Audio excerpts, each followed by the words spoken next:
24 hours after two bodies were found in a wooded area in Delphi, a coroner confirms the town's worst fears. The bodies belong to 13-year-old Abigail Williams and 14-year-old Liberty German, who were both last seen hiking in that area on a day off from school. We now know the two girls were murdered, and their killer is still out there. We have nobody in custody at this time. So as far as I'm concerned, yes, there is somebody out there that did this horrendous crime. As Alexis McAdams joins us now after walking the property where those girls were found. And actually, yeah, this is the first time I think that we're talking about this. Yeah, we were actually down in that area today for the very first time. We were down there with the property owner, Logan, and this is his 40-acre private lot behind me. To trek down to the area where these girls were found, it was so steep down a ravine, it was really actually hard to keep our footing. But Logan showed us for the very first time that crime scene. Tonight, investigators have lifted the crime scene tape from this area and tell us they're going through hundreds of tips trying to find any information that could lead to a possible suspect or suspects in this double murder investigation. This is where the girls were found. It's less than half a mile from the Monon High Bridge where they were last seen on Monday. Officers still processing evidence that they gathered here. They were out here for hours ever since those girls went missing. The scene may be clear tonight, but Logan tells me his property won't ever be the same. I want to show you everything, how they could have got here, because you're going to be as confused as I am. How did these two little girls get here from the high bridge with all this rough terrain without somebody making them come here? The high bridge is right across the creek here. It runs all the way down where this creek and the land joins together. Where they join together is the last photographs taken of the girls.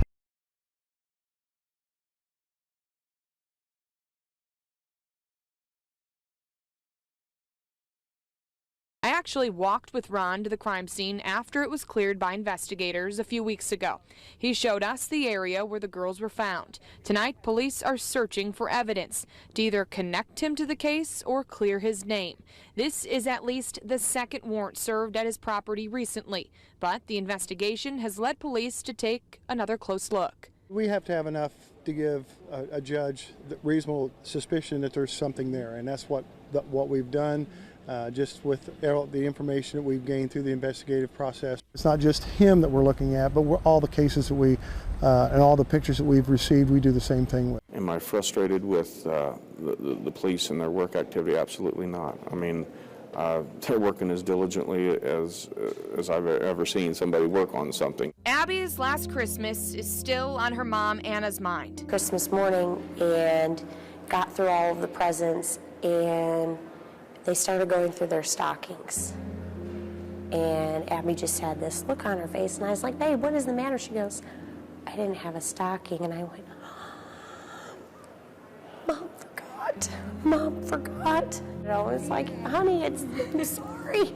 I will make this up to you. And then you don't always get that chance. And that, for a while, was a really hard moment to think about after the fact. That here it was, the last one, and it wasn't perfect. As the same thing with the softball. And this year, Abby will have a stocking hung by the tree as both families pray for justice and try to keep hope in their hearts. I need to be here for Abby and Libby because I'm going to find who did this, and then we are going to hold them responsible for their actions. Talk about the toll this search and this apparent recovery has taken on your county. It's been a long several hours. It's played tremendously on the emotions of the community, but the plus is, the positive is the outreach of love and support for the families involved. And I think that's been fantastic. It speaks highly of our community. I really can't comment on that at this point in time. Were there any visible injuries or other signs of trauma to the bodies that were discovered? We're not making any comment on that either. I know we're not giving you much. I understand that, but I mean we're at the baby stages of this case. At this point in time, I cannot release really much more information. As soon as I can, I will be more than happy to put stuff out. Who's the lead investigator? Carroll County is actually the Sheriff's lead. Office. And people might be wondering if there's somebody running around this community preying on people that they need to be preyed on. I understand what you're saying. Should they be? I do. I think people are able to draw their own conclusions about this situation, and they are smart enough to figure out that what the situation warrants them to think. So that's all we have to say about that. Against the beauty of the sunshine and bright blue skies Wednesday, it was still hard for Ron Logan to believe the violence visited upon two young teens just out for a hike on a day off from school. Who would have thought they'd let their children out to do something special that day, take a trip down, and it turn out with a disaster like this? For 53 years, Logan's lived on the country road near the trail that leads to the Monon High Bridge. People walk up and down it with their children, and yeah, it's quite a nice little trail, and the bridge is real. Never, though, has Logan seen anything like what he has this week, the search for an eventual discovery of the bodies of Libby German and Abby Williams. The area that they were in is very hard to get to. I mean, you can't get there unless you walk there. I mean, so somebody would be walking with them or something. Somebody would be walking with them or something. Somebody would be walking with them or something. One day, he had been working on putting a new door on a basement cellar, and I said I wanted to break it off with him. And out of the blue, he hit me over the head with the crescent wrench. And I remember taking off, running to my vehicle, and I remember falling to the ground. And I was afraid he was going to hit me again. So I was able to get on my hands and knees, and I crawled away. I got to my vehicle, and I was able to leave, and then I felt the blood running down my face. I barely remember the drive to the doctor's office, which is only a few miles to Delphi, and had 7 steeples put in my head. But I actually went to my sister's after that. I'm lucky I got out of that situation, but it took a long time. Well, there's a lot of people around town that's keeping their eyes and ears open. It's been almost 4 days since the search for 2 missing girls turned into a murder investigation. But there's still no resolution in this case, with no arrest yet and no answers about what led to the death of 14-year-old Libby German and 13-year-old Abby Williams. Police say they'll work through the weekend collecting tips from the community. And today, investigators returned to the area where searchers found the girls' bodies to look for more clues. And today, investigators returned to the area where searchers found the girls' bodies to look for more clues. Friday evening, state police hurry into the cemetery, returning to the crime scene. Undercover officers did some work and left about 20 minutes later. And we got the magnifying glass out, and those is what we call hunting pants. It's like something somebody that's into bird hunting or duck hunting would wear, and those was popular back in the 90s. She and her fiancé among the hundreds who have tipped police. And I told the detective, he said that it looked awfully like the guy he used to work with. And he said back then he knew that guy had a house down in this area. And he said he knew he was still around. Well, it's right behind me, like you mentioned, is all wooded, and it's a 40-acre private lot where these 2 girls' bodies were found. That 40-acre private lot is owned by a local man named Ron Logan. We were able to go down onto his property yesterday and get a closer look for the very first time at the scene where those 2 girls' bodies were found. Since yesterday, they did lift all of the crime tape in this area away, so it's not the center of this investigation at this point, but still they have been coming back and taking evidence away. But just to get down to the area, Michaela, where we were able to find the scene where those bodies were found, we had to go down a ravine. It was so deep and really hard to keep our footing, so that's just an idea to let you know how remote this location actually is. But Ron Logan says although the crime scene tape is lifted at this point, his backyard will never be the same. People everywhere. I mean, it's just people. They had all kinds of rescue teams here. There were boats. People dressed up in red jumper suits and camo garmo. So I resort back to the fact that we have no one arrested or jailed at this point, no charges pending against someone. So we're somewhat at, as we were with day one, that we accept even new information, this very day.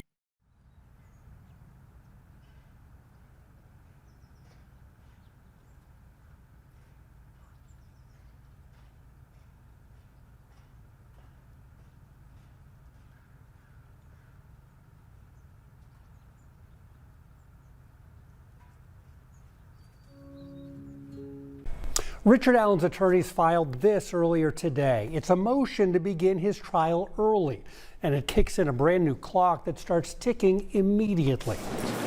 Richard Allen has been in prison for more than 16 months, charged with the murders of Delphi teenagers Abby Williams and Libby German. His attorneys believe Allen is innocent, so they want his trial to begin as soon as possible. That's why they filed this motion that requires the judge to set a speedy trial date. Once this motion is filed, state rules say a trial must be commenced no later than 70 calendar days from the date of the motion, unless there's a delay due to congestion of the court calendar or an emergency, or if the defendant is released from jail pending the start of the trial. Those delays are unlikely because Allen is charged with such serious crimes. And Special Judge Frances Gall has been granted permission to bring in other judges to hear her cases in Allen County so she can focus on the trial in Delphi. If we recall the narrative that we've heard pretty consistently from the defense team, it's that they don't believe that the state has the evidence to convict Richard Allen. They do not believe that he is the perpetrator of this crime. And so you certainly don't want to give them additional time to build a case against him if the case is not there already. I think it signals that this defense team is ready.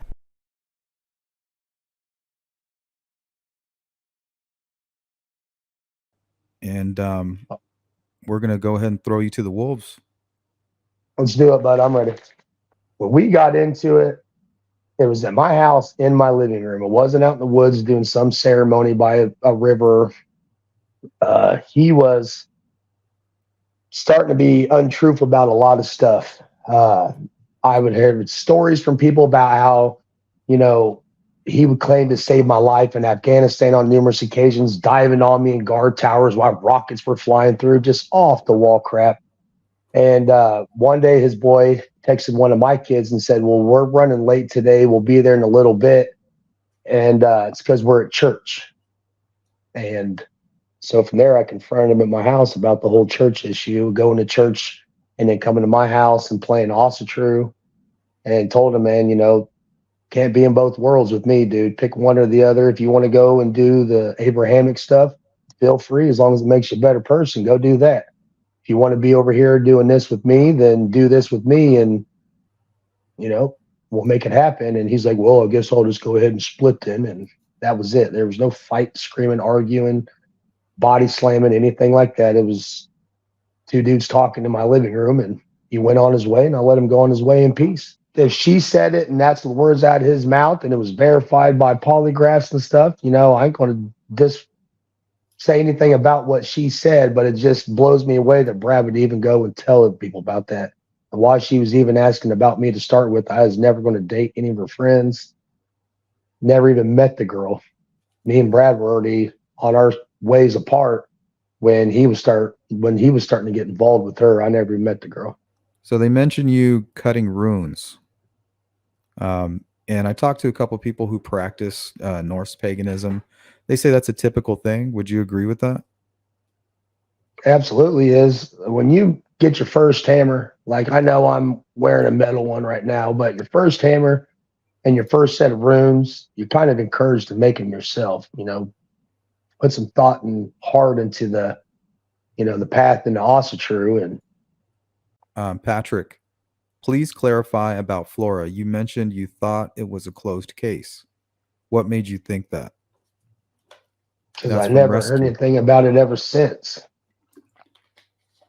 Once I moved out of the area, even though I'm not big on watching news and sleuthing, I guess what you want to call it, getting on there and digging around online, I never really saw much about it on Facebook while I still had it, or on the news channel. So I just figured it was a closed shut ordeal, and the wheels kept spinning in life and everything moved on from it. Did you ever frequent the bars in or around Delphi? Yeah. When I still drank, I'd go out to the bars to drink. You know, a lot of my drinking was at the house, but you know, there's times that the old lady want to get dressed up and go out and paint the light fantastic. So we go out and go down to a joint called JC's, a few blocks away from the house. I mean, everything was in walking distance, and I'd go sit in the VFW because it was actually closer than the JC's place, and we'd go there and have a few beers, play some pool. JC's, that's Richard Allen would frequent there. From my JC's? understanding. Yeah. There was the office, JC's, the VFW, brick and mortar pub. And it sounds like they're trying to connect this Elvis person, Elvis Fields, to you through Johnny Messer. That'd be the only way they could do it. There ain't no one else in this state that had any interaction with that guy besides Johnny Messer. They're both from Rushville. Tax holder that put the probate on me, I can probably guarantee you that cat's never met or heard of this person. And I never did either. He never came to any of our get-togethers in Indianapolis when we would have them. This guy was a nobody to the club. Only Johnny Messer.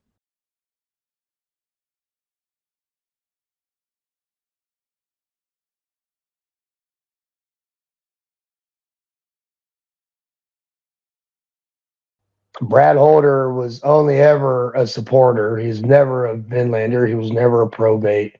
He only was associated with the club because he knew me, and that man would latch on to shit real easy. Said Brad started messing with Asatru because he would see me talking to the gods before we go outside the base in Afghanistan to do a mission or something, and that's what turned him onto it. And like he, big time follower. I guess that's the word I want to use. Okay. Yeah, because I think he's a Freemason too, right? So he's kind of like gets into these groups, tries to get into as many groups as he can. Yeah, he changes his image a lot, his appearance a lot, his actions a lot, what he's concerned about at the time. Like that man is just constantly changing. He's a chameleon. Absolutely. Did you ever suspect him of having any involvement in the crime? Did you ever think like, oh, well, maybe Brad Holder might, you know? Of all his faults and his timidness and his inability to just be himself anywhere he's at, it never really dawned on me that this dude was some psycho / killer of little kids. I mean, honestly, that thought never came through my head, and it's really still not something that goes through there now. I mean, weird son of a bitch, don't get me wrong. Weird dude, lies a lot, untrustworthy, but as far as being some psycho / killer, that man ain't got enough heart. Do you think that Brad Holder killed or had anything to do with killing Libby and Abby? And he already answered that question. Yeah, I know his boy was dating one of the girls, but I don't think they'd ever even met in person. From what I understood, it was just all online interaction from what I understood, but I can't remember at this point where I even heard it. Yeah, and that was How my much question. validity it had. I actually have, that's the only question I've written down is here. What did you know about Abby and Logan's relationship? All online, teenage, small social skill type stuff.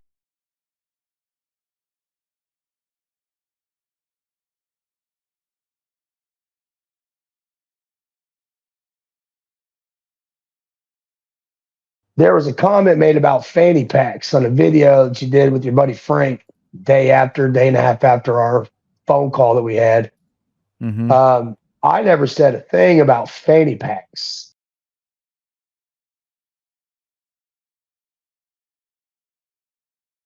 I've never been able to tell much about that picture of the bridge guy, what he has on him. I mean, jeans, jacket, and hat. It's hard to tell. he could have another hat tucked into his belt hanging down his pant leg for all I can tell, and that it could be a sock hat hanging out of his belt or something, you know. Honestly, don't know. Yeah, to me it looks Not like sure a if that's a jacket. merce or a fanny pack or what it is.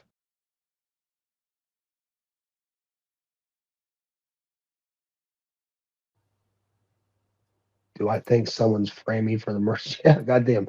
Prosecutor and defense team. I doubt somebody went out to the woods with the specific idea, like, man, I'm gonna lay these sticks down and get that Pat Westfall son bitch. I really don't think it was anything maniacal like that, but I think it's more the prosecution, defense team trying to tie strings together to come up with something. The way that report read to me is it sounded like I was getting ready to be the patsy of choice before they went after somebody else, just because I'm a target, bud, and I'm not a hard one to hit. Can you help give insight as to whether the killer was trying to make it look Odinistic, quote unquote? And if so, whether he thinks the killer was a legit practitioner or just trying to throw off law enforcement? In my opinion, if this person was under the impression that this is something that needed to be done in the name of Asatru to the gods or the goddesses, that person would have put a hell of a lot more thought and energy into what was done. There was nothing about, from the little diagrams that you would have about how the girls were laying on the ground, the sticks around them. There wasn't a taste in my mouth that that was Asatru in general. Now, if it was some kind of Celtic, Druid, Wiccan, there's nothing about that. It's just like, wow, Asatru. You know, that F could look like one of the either Anzus or Fewu, Yeah. because one of those is an F going up, the other is an F going down, or that could just be the letter F of the English alphabet that doesn't make it a rune just because it looks like an F. That just could be an English F. I mean, or it could be a handprint. And these don't look like runes to you? No, absolutely not in any way, shape, or form. I don't see runic anything.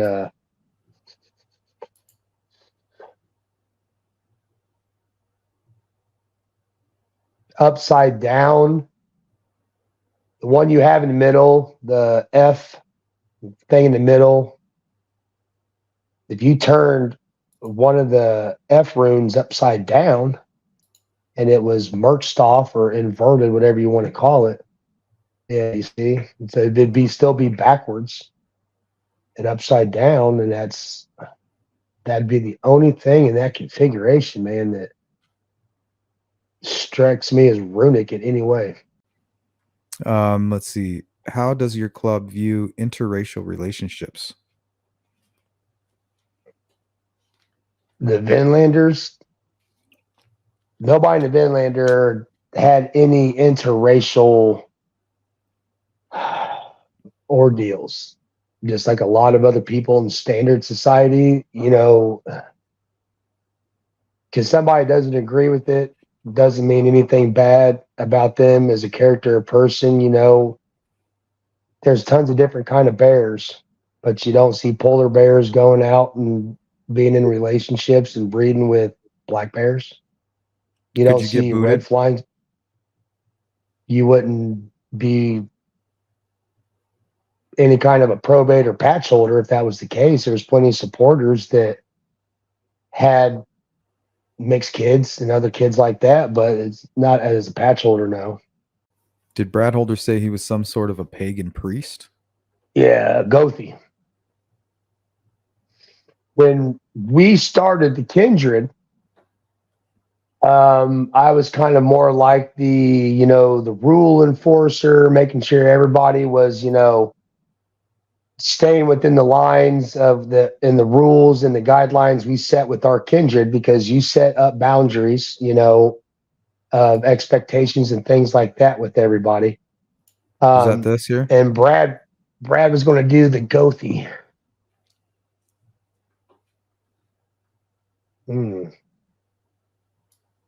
That,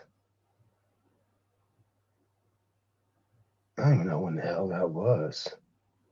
Can you zoom that back a little bit, brother, so I can see that, man? I need to. or get it bigger so I can kind of see what's going on in this thing. Oh, in the picture? Yeah. Okay. So he's holding some kind of, it looks like he's holding a book or something. Those are American Guard people. Is that, yeah, that's what that symbol is, right? I saw that Yeah, on Google right now. That's the guard patch, and that's not Brad Holder standing there with the back of his head bald like that. That ain't Brad Holder as far as I know. Oh, so he just took the photo then. See, I just assumed that was him. No, I don't think that's Brad at all. Okay, so this might have been taken out of context then. Am I even in that? I can't tell, but I don't ever remember being there for that, whatever that was. But a lot of the initiation time, when you actually become a member of, like, you know, those, it's done at nighttime by torchlight. It's just part of the glitz and the glamour and the way the ceremonies would go for any kind of stuff like that. It was nighttime by firelight, torchlight, whatever. Andrea Griffin says you might want to talk or interview less for your own protection. I ain't got nothing to hide, nothing that needs protected from. There ain't nothing I want to say that's going to incriminate me. There ain't nothing to incriminate. No actions that need defending or being hid. I'm going to say whatever I need to say and as loud as I want to say it. And I want to stand here just unbelievably unapologetic about it because I'm not worried about anything. Pookie says, do you know Anna? Anna Williams. Anna Williams. That's Abby's mother. If this is the one that I was thinking of, that I'm thinking of between the two girls as moms, one of these two girls, and I hate that I don't remember which one it was, but when I was still in the military, one of these girls' mom had dated a guy who was like our supply sergeant or something, and that little girl used to sit in a car seat in the hallway next to my daughter because they were both the same age. Long time ago. We're talking 19 years ago.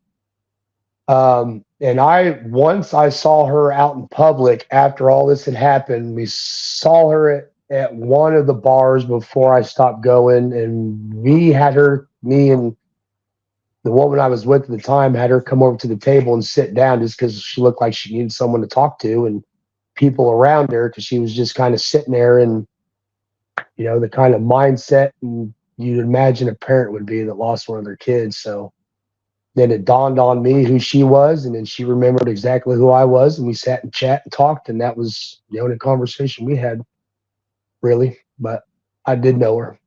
It was an image of two young girls who were laying down, and they had sticks laid over them, and the defense is trying to say that it was very similar to the crime scene.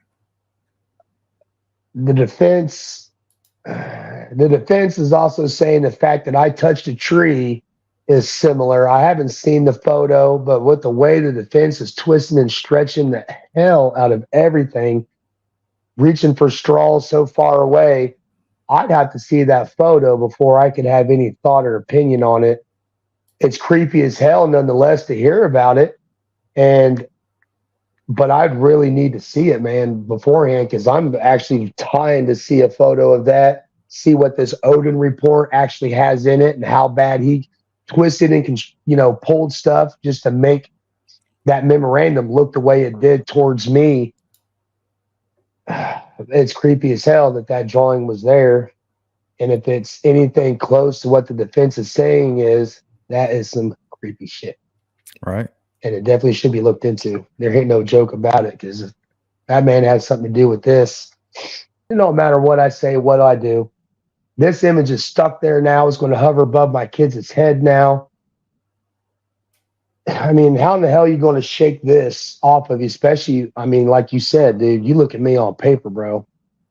It looks bad. I'm a serious dude. It ain't no joke. I'm a monster on paper, and there's times in my life I've been a monster in real person, but you know, because they took boogeymen like me and sent them to other people's doors. There's people that still think you're guilty right now. Nothing that you said or nothing that's going on. They still believe that you're guilty. Yeah, I know they will. Even after someone could be found and it's 100% irrefutable proof that they did it, I'm still going to be the guilty man in people's eyes. Documentaries come out later on.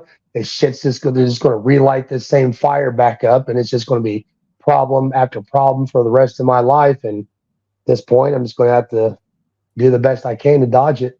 1 foot in front of the other at a time is the best I can do with this. Sleight of hand, bud. David Copperfield made a lot of money with it. David Blaine made a lot of money with it. Sleight of hand. While 77-year-old Ron Logan sat in the Carroll County Jail arrested on an unrelated probation violation. A few dozen investigators searched his home, garage, barns, and property Friday, looking for clues to determine whether Logan is a suspect or should be ruled out in the murders of 14-year-old Libby German and 13-year-old Abby Williams. Basically, we're trying to either clear him or look at him even harder. That's what we're trying to do here. Investigators searched Logan's property using a canine, taking away potential evidence and his truck. Largest tragedies in Carroll County history. I was cleared by the authorities ages ago. It's basically just a clear picture of his face compared to what you saw down below. We've got the information out there, the pictures out there. Now we got this composite that we feel that is the same. We feel it is the same person, and we just want to make sure that people realize that that picture is this person. We're hoping, and that they can get that picture and take that picture and get us some information on a possible suspect. I'm not sure I fully comprehend what all's happened yet.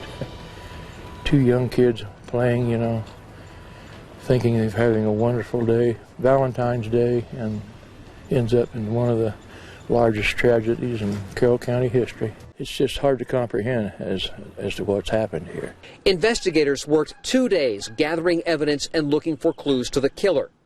Between here and the bridge, there is a half a mile of high bluffs, steep embankments, and deep ravines Logan has walked for 50 years.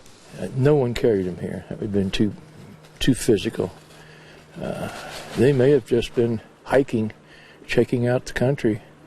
And somebody may have been with them that they knew. So they had to come all the way through this territory to get down in here. Not an easy trip.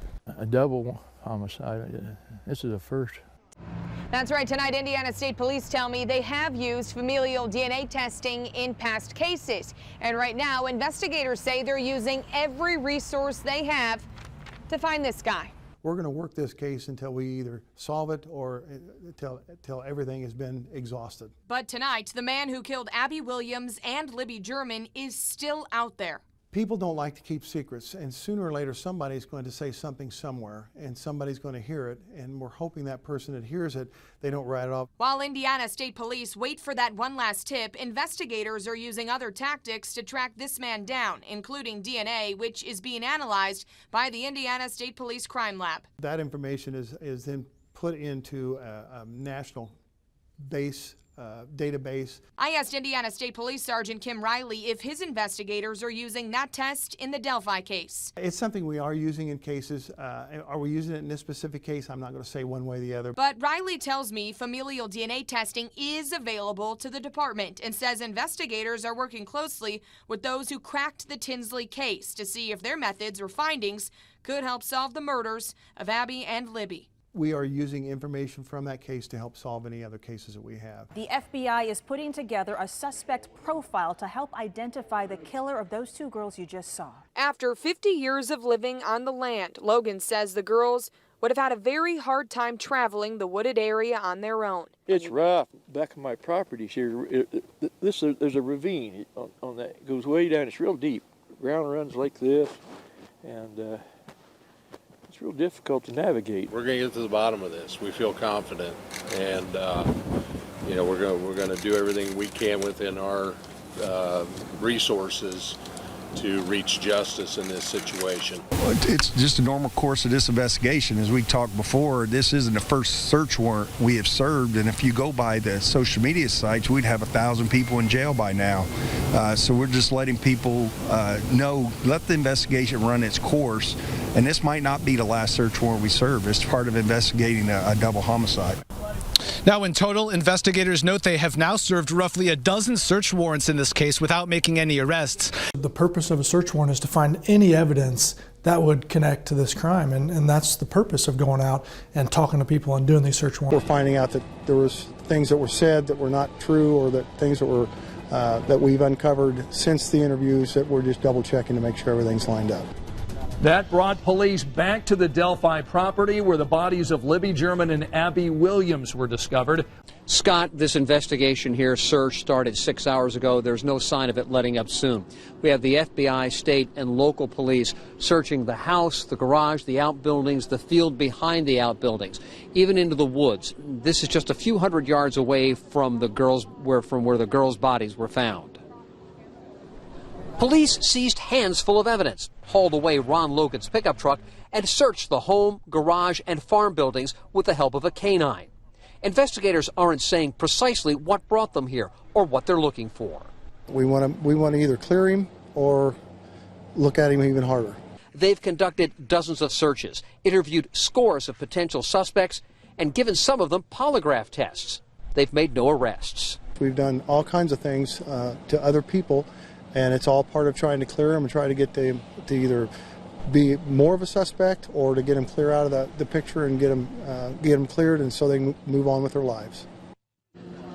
This investigation, this search, though, certainly has people talking. Earlier today, one of the victim's grandfathers drove through here as people were getting set up for the search and blocking the road off. Emily, you've been talking to him. What's he been saying? Well, Rich, we know from investigators that when the public hears from family members, namely Mike Patty, Libby German's grandfather, the number of tips goes up. They surge.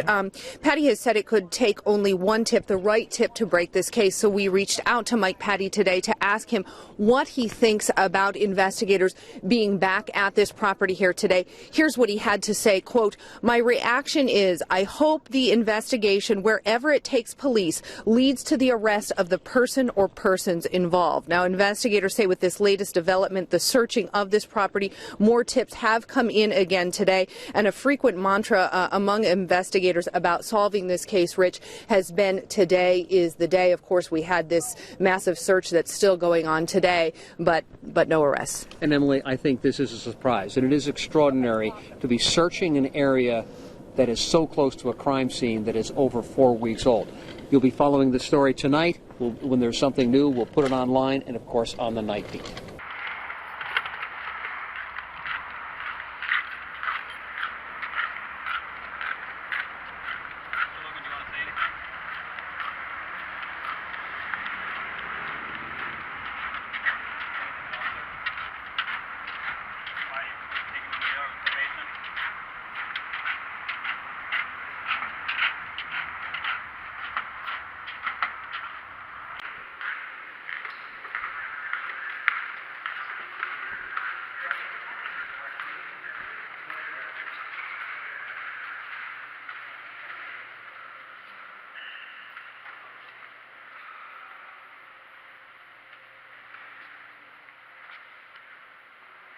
It is Monday, April 3rd, 2017. Today, Ronald Logan had his evidentiary hearing in Carroll County. Now, video was not allowed in the courtroom, but we did go in and listen to it. Now, what's happening is he is pleading guilty to 2 counts. One for violating his probation, because on February 13th, he was in Americus and had a beer at a Pizza King. That violated his probation. He was on hold in Carroll County and then released. And then he drove his motor vehicle to the transfer station, further violating that because that is a habitual traffic violator. So he is pleading guilty to a felony count and a violation of his DUI.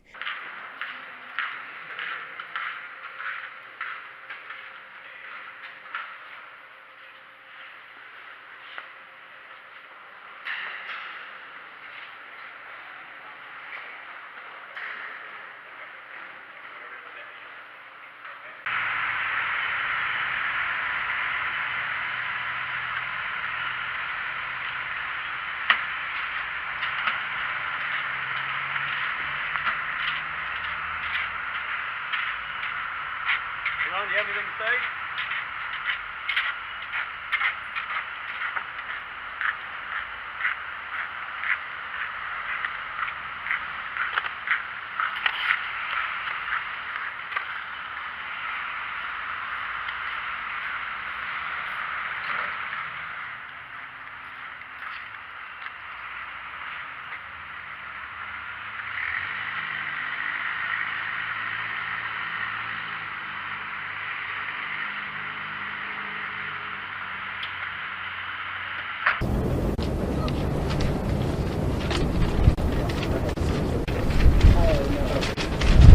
I needed one. I gave out too many. Don't litter. I don't want to have to arrest anybody. Okay. Basically, we have identified the bodies of the two females that were found out yesterday. The bodies have been positively identified as Abigail J. Williams, 13, of the Delphi area, and Libby Rose Lynn German, 14, of the Delphi area. The two girls were reported missing on Monday, February 13th. The bodies were discovered about 12:15 on the 14th in the woods just east of town here by volunteers that helped in the search of the children after they were reported missing to the Carroll County Sheriff's Department. Family has been notified. This is considered a double homicide investigation. No further information will be released at this time. We are asking for anyone to come forward who has information that were either on the Delphi Historic Trail yet there on Monday, especially if they were near the Monon High Bridge, that they might have been seeing somebody out there. They may have taken pictures where somebody might be in that photograph. If they were out there doing that kind of stuff, we need that information. We would love to have pictures of that. Is there any questions out there? Is there a threat to anybody else in the community? I'm sorry, what was that? Is there a threat to anybody else in the community? I'll let you answer that. At this time, we do not believe so, sir. Does that mean you have a person of interest in custody or a suspect? We do not, sir. Can you tell us the cause, the manner of death that the autopsy uncovered? No, we cannot do that at this time because of the investigation still in its baby steps, so to speak, and we don't want to put that information out yet. Can you describe for us the scope of the investigation, the resources, the people, what's going on with the investigation? The Carroll County Sheriff's Department is the lead investigation. They've asked us to help. The Delphi Police Department is assisting. We have the FBI, what's called their ERT team, which is the evidence collection team that is here, and they're also providing other resources at this time. We have not put all of it together yet. When was the last homicide in Carroll County? Sheriff, could you step to the microphone? Sure. Honestly, can't recall, Ron, but we've obviously had them, so can't recall off the top of my head. If you can't say how the girls were killed, can you say whether they were killed at the spot they were found or at a different location? We're not, at this point in time, I don't even want to mention that either. Can you talk about who was able to find the bodies? I know we had heard some different things, maybe some of the search members, or was it law enforcement that was able to find the bodies? It was originally the search members. We did have police officers were involved in the search, but it originally was volunteers that found the bodies. I saw a lot of police and fire personnel at that scene today. Can you tell us what they were doing there exactly? They're still collecting evidence at the scene. The FBI's team is still out there, plus our Indiana State Police crime scene investigators are also at the scene. And that probably will go on the rest of the day. Sheriff, a little bit earlier you answered the question. You're pretty far away from the microphone here. Yes.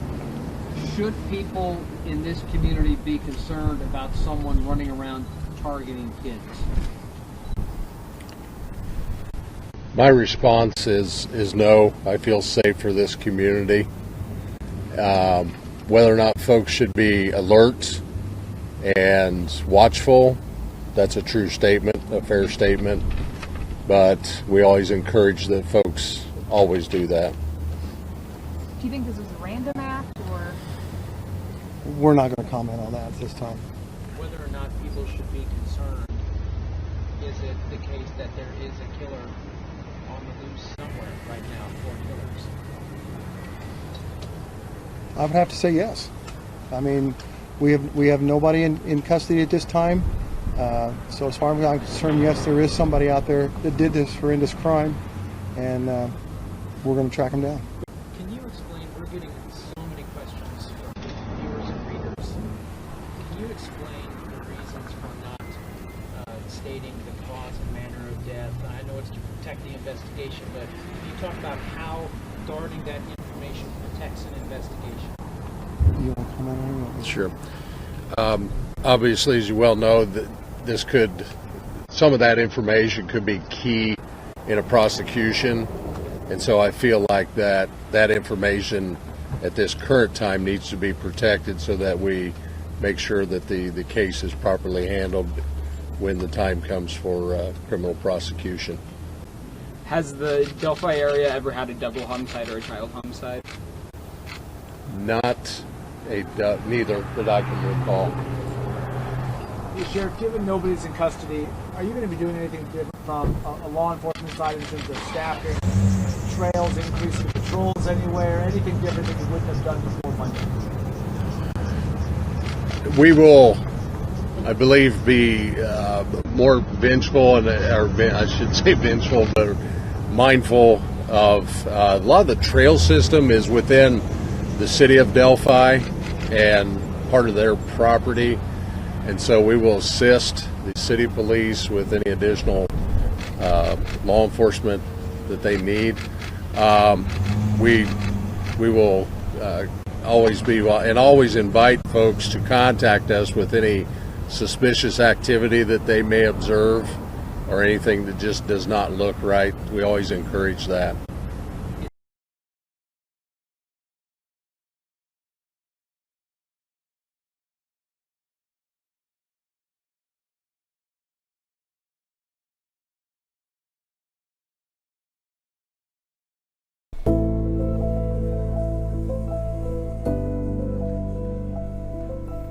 There's a new filing by the prosecutor in the Delphi murders case, and it refers to information that the defense should not know about. Yeah, Rich Nye has been talking with legal experts who are concerned tonight about how the prosecutor learned the name of a potential defense expert witness.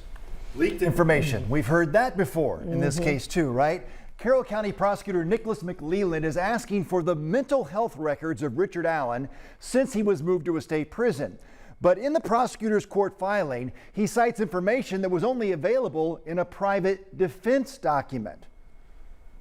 As public defenders, Bradley Rosie and Andrew Baldwin have to request funding for expert witnesses from Judge Francis Gold. That happens through what's called an ex parte motion, meaning only the defense and the judge see it. But in a new motion from the prosecutor, Nicholas McLeland names a psychologist and quotes the defense motion that's supposed to be secret and sealed. Someone may have leaked something they shouldn't have done. That's certainly possible.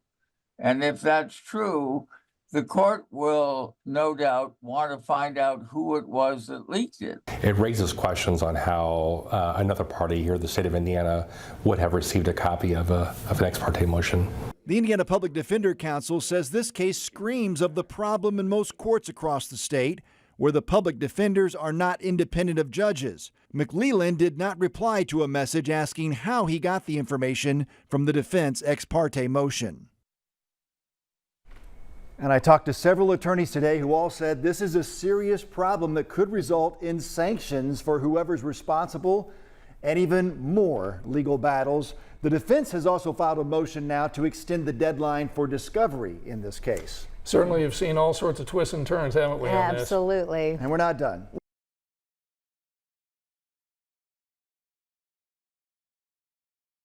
Still kind of sits odd with me because it doesn't make sense that if two children are murdered and you don't know what happened, what's going on, why would you tell the citizens of the community, hey, no big deal. Yeah, we've got little girls murdered, but it's not, don't worry, don't panic, we're fine.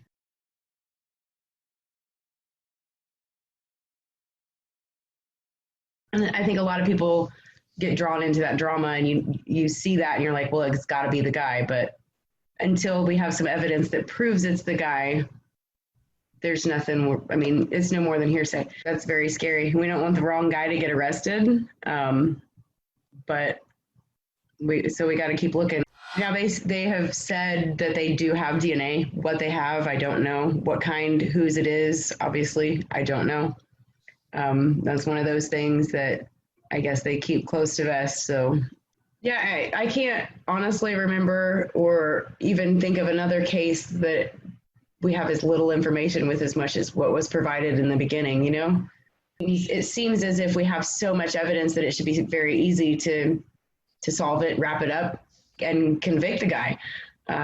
we can't even find him. So it's very baffling to me. I see a lot of cases that are solved with less information, so I don't understand. Exactly, that's my biggest fear, that they're going to get somebody else's daughters and put another family through this.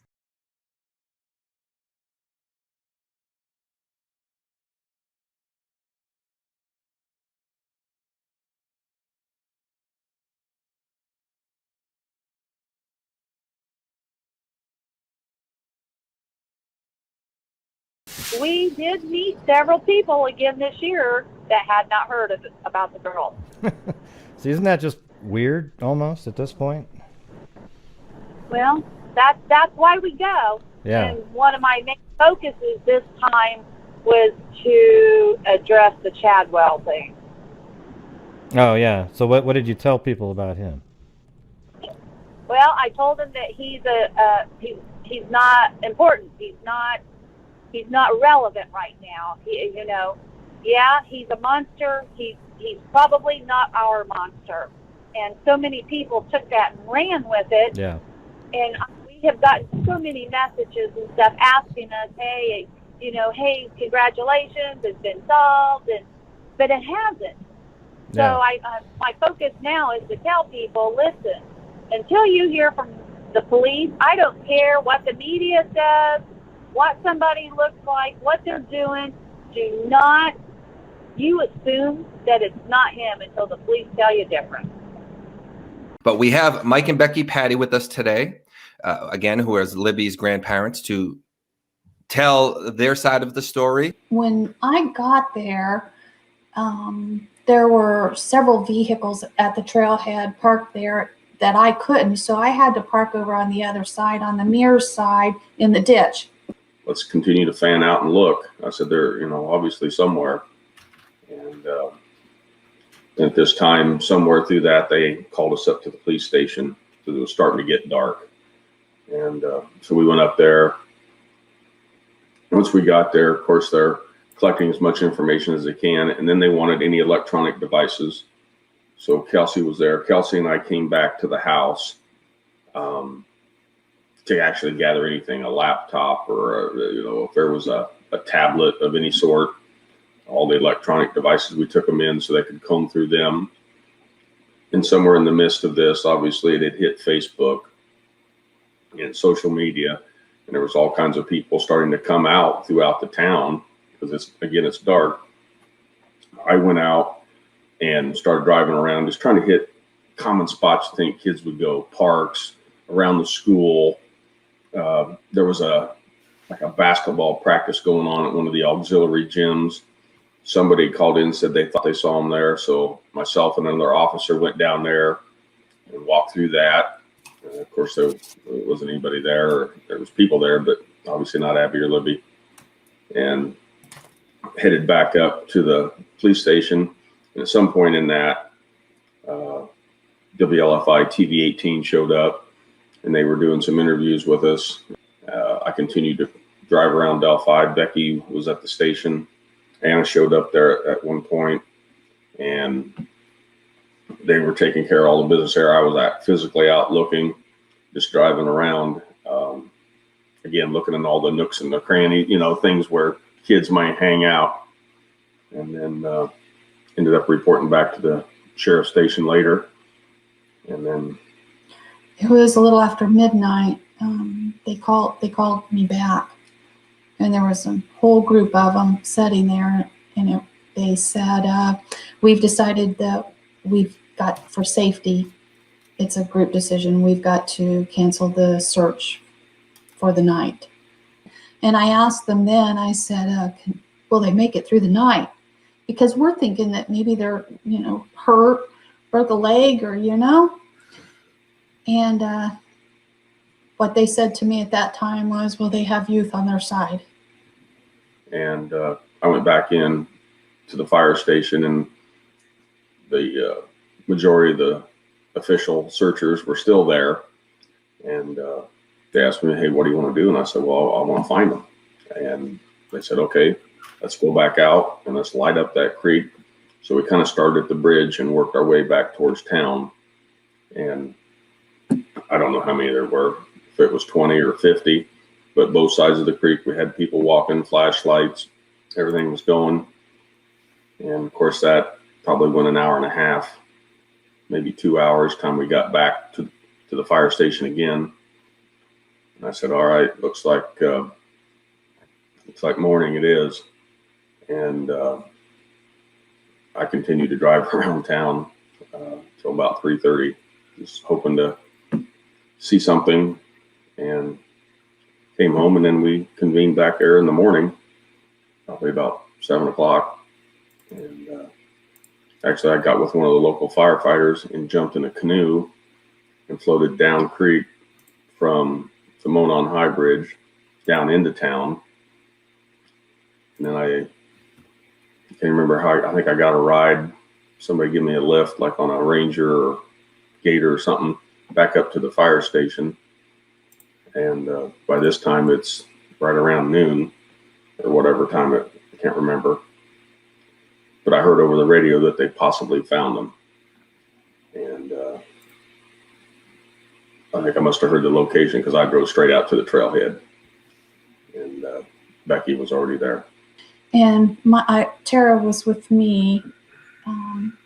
Kelsey was with another group. Derek was with another group.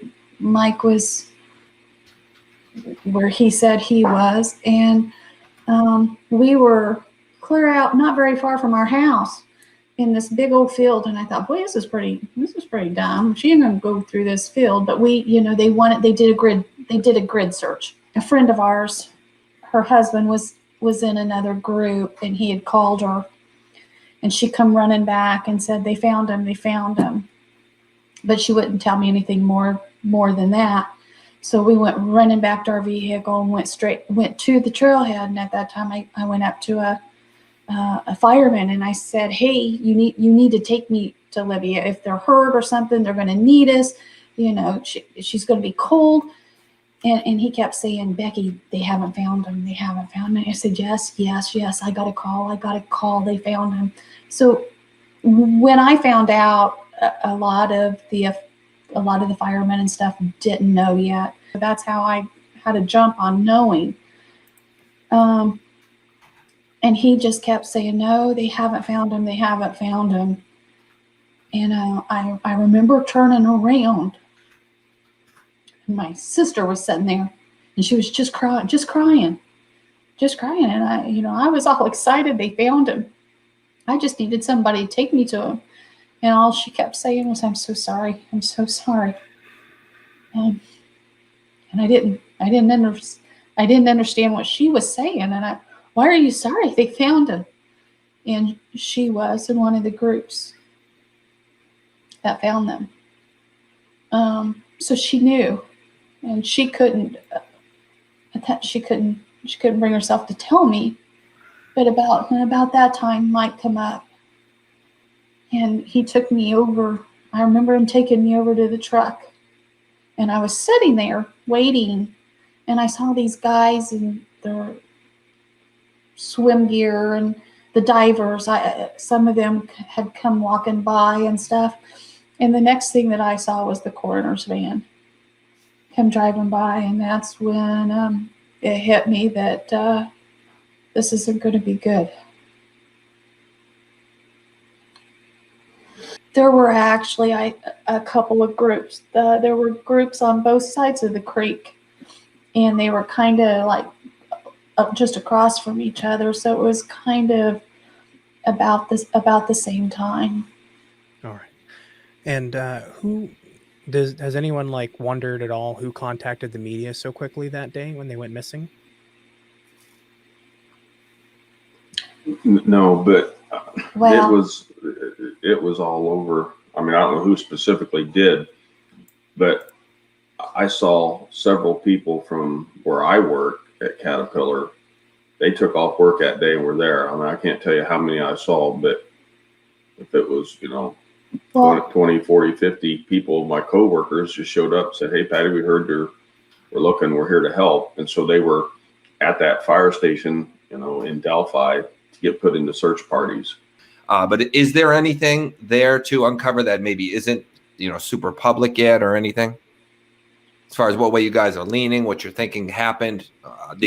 We've had people say, do you think there could have been two people, which I know there's no evidence of. I'm just trying to group everything together for the sake of. Or are you convinced that it's someone local? That's a lot of the questions another go one. toward that. Either specific people, or are you convinced it's someone local? Well, I don't want to exclude anybody or anything, because the police may have more information that they truly haven't shared with us that says, because they come out and said they believe he's local or has local ties. And just due to the location of the area, one would, with common sense, would think, yeah, the person's been around there, at least a time or two, to just understand the lay of the land per se. But I don't want to, kind of put blinders on and say we're only looking here in Carroll County or around Delphi, because we all know, I can jump in a car tonight and in the morning, but don't drive too fast. But you can be on a coast. You could be in the south. You go down to Florida. You could be on the East Coast. West Coast is a lot longer drive. But I'm just saying, the person could be anywhere. Now, is he still here? I don't know that. The police may have enough information to make that statement, but I don't want to just confine the search area or the thought process of where this person could be to just Carroll County or Delphi. Every one of those scenarios goes through our mind. You all know what we know, and we know what you know. We play them all. We don't rule anything out. We don't focus on any one. And hey, Gray, and as for that kind of leads into Gray's question, actually, what you were saying. I was thinking that was, and just so everyone knows, Gray's a friend of the channel, and he knows Mike and Becky. They're friends, so I wanted him to say hello to them, and for them to know he said hello also. I can tell you that they're still diligently working away at it. There's still a team of people, but there is a team of dedicated people. Obviously, I talk to the investigative team. If somebody calls me with something, I always tell them, I'm going straight to the investigative team with this. Some people just don't feel comfortable either calling it in or whatever. So I kind of act as I say, hey, can I have your contact information? Because I want them to be able to contact you. And so that's usually why I call them, or I just call them and say, hey, is there any updates? Where we at?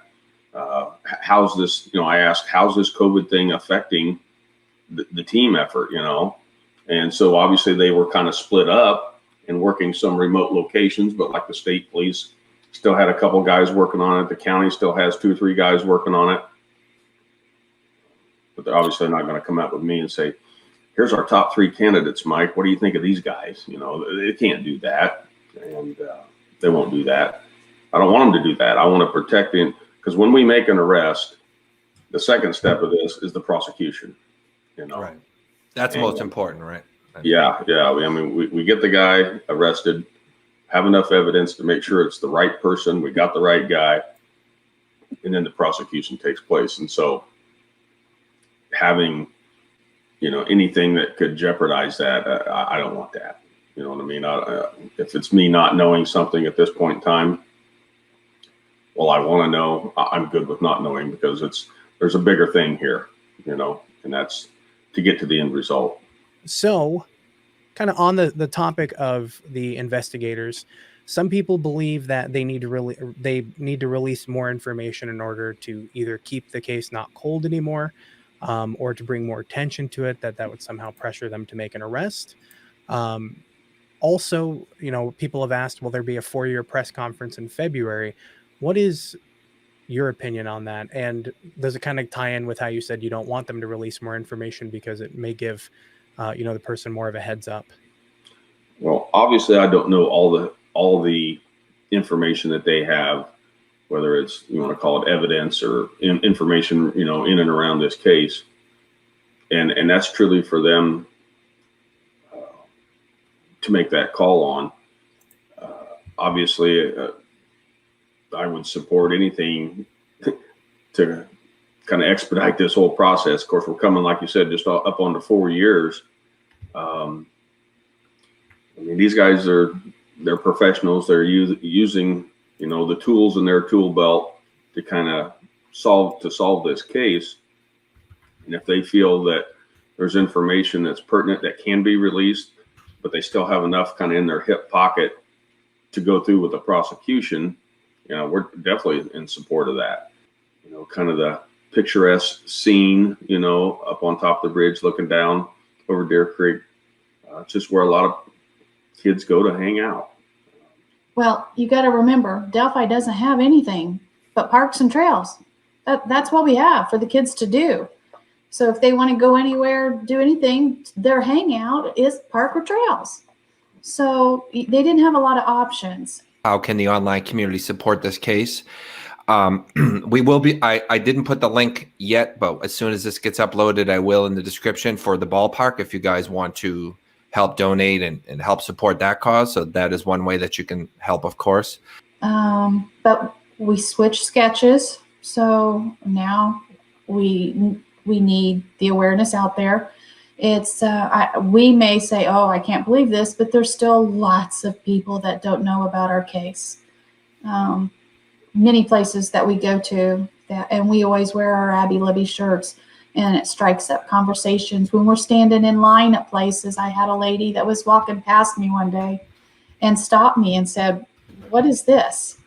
So if something that you can do, that all it does is take a few seconds, even though you can't do it here very well with COVID. What I would ask people to do is, if you're standing in line at the grocery store, if you're standing in line at the movie theater or something, and somebody, you kind of strike up a little conversation and just say, hey, I'm trying to get this out there. Have you ever heard about Abby and Libby? It's free. It's free, and it just takes a minute of your time. If you could just spread the word. If you could tell one person each day that hasn't heard, and if they could tell one person each day, it would definitely be out there. Continuing to spread that information out there, because I truly believe that somebody out there knows something. They may think it's not a big deal, or it won't make a big difference, but that might be the piece that's able to link two or three things that the law enforcement group or the investigative team has, and they're just missing. It's like missing a couple pieces to a puzzle. You really can't finish. You need your outside corners to kind of get going, and start up building the puzzle.